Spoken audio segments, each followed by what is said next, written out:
Hi friends, welcome to my channel. ఈరోజు నేను mutton liver fry ఎలా చేయాలో చూపించబోతున్నాను. అంతకంటే ముందుగా ఎవరైతే మన ఛానల్ని కొత్తగా చూస్తున్నారో సబ్స్క్రైబ్ చేసుకొని సపోర్ట్ చేయండి. అలాగే పక్కన ఉన్న బెల్ ఐకాన్ని క్లిక్ చేసి పెట్టుకోండి. నేను వీడియో పోస్ట్ చేసిన వెంటనే నోటిఫికేషన్ ద్వారా వస్తుంది మీకు. ఇప్పుడు మనం ప్రాసెస్లోకి వెళ్ళి చూద్దాం పదండి. ముందుగా ఒక బౌల్లో ఇలా కట్ చేసి పెట్టుకున్న లివర్ని 2-3 సార్లు వాటర్తో శుభ్రంగా నీట్గా కడిగి పెట్టుకోండి. అలాగే ఒక 4 పచ్చిమిర్చి, ఆనియన్స్ కట్ చేసి పెట్టుకోండి. ఆ తర్వాత 3-4 లవంగాలు, చెక్క, సాజీరా, పువ్వు, కసూరి మేతి, అలాగే 2 బగారా ఆకులు ఇవి తీసి పెట్టుకోండి. ఇప్పుడు స్టవ్ ఆన్ చేసి కడాయి పెట్టుకొని 2 టేబుల్ స్పూన్ దాకా ఆయిల్ వేసి ఆయిల్ హీట్ అయ్యాక ఇందాక పక్కన పెట్టుకున్న మసాలా దినుసులు వేసేయండి. అలాగే ఇందులో పచ్చిమిర్చి వేసి లైట్గా వేగాక ఆనియన్స్ వేసి కాస్త ఫ్రై చేసుకోండి. ఇందులోనే రుచికి సరిపడా సాల్ట్ వేసి ఒక్కసారి కలిపేసి ఇందులోనే 1 టీ స్పూన్ దాకా అల్లం వెల్లుల్లి పేస్ట్ వేసి ఇది కూడా పచ్చివాసన పోయే వరకు వేగనివ్వండి.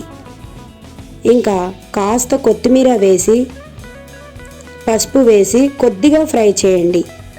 ఇవి కొద్దిగా ఫ్రై అయ్యాక పక్కన పెట్టుకున్న లివర్ ముక్కలని వేసేయండి. మొత్తం అంతా బాగా కలుపుకోండి.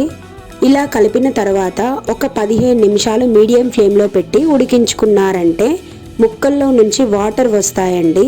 ఈ వాటర్ బాగా ఇంకిపోయి ఆయిల్ పైకి తేలేంత వరకు మీరు ఉడికించుకోవాలి. ఇలా మొత్తం కలుపుకున్న తర్వాత మీడియం ఫ్లేమ్లో మూత పెట్టి ఉడికించుకున్నారంటే మీకు అంతా ఉడికిపోతుంది. ఒక 15 నిమిషాల తర్వాత మూత తీసి చూడండి లివర్ ముక్కలో నుంచి వాటర్ బాగా వచ్చాయి. ఈ వాటర్ మొత్తం బాగా ఇంకిపోవాలి. అలా అయితేనే ఆయిల్ పైకి వస్తుంది. అలా వచ్చేదాకా మళ్ళీ మూత పెట్టి ఉడికించుకోవాలి. ఇంకా ఒక 10 మినిట్స్ తర్వాత మూత తీసి చూసారా, వాటర్ మొత్తం బాగా ఇంకిపోయింది, ఆయిల్ పైకి తేలింది. చూడండి, ఇలా వచ్చిన తర్వాత 2 టేబుల్ స్పూన్ వరకు కారం వేసుకోండి. అలాగే 1/2 టీ స్పూన్ దాకా మసాలా వేసుకోండి. ఇంకొంచెం కారం ఎక్కువగా కావాలనుకుంటే వేసుకోవచ్చు. ఇలా మొత్తం అంతా బాగా కలిపి మీడియం ఫ్లేమ్లో పెట్టి ఒక 2 నిమిషాలు మూత పెట్టండి. ఇలా మూత పెట్టడం వల్ల ఈ కారం మసాలా ముక్కలకి బాగా పడతాయి. 2 నిమిషాల తర్వాత మళ్ళీ మూత తీసి ఇక లాస్ట్ ఫైనల్గా కొత్తిమీర వేసి సర్వ్ చేసుకోవడమే. చాలా చాలా రుచిగా ఉంటుంది. చాలా సింపుల్ వంటకం. తప్పకుండా మీరు కూడా ట్రై చేయండి. వేడి వేడి అన్నంలో ఈ లివర్ ఫ్రై వేసుకొని తింటే చాలా బాగుంటుంది. ఒక్కసారి మీరు కూడా ఇలా చేసుకొని తినండి. మళ్ళీ మళ్ళీ ఇలాగే చేసుకొని తింటారు. మీకు ఈ లివర్ ఫ్రై నచ్చినట్లయితే మన ఛానల్ని సబ్స్క్రైబ్ చేసుకోండి. అలాగే లైక్ చేసి షేర్ చేయండి మీ ఫ్రెండ్స్ అండ్ ఫ్యామిలీ మెంబర్స్కి. Thank you friends, bye.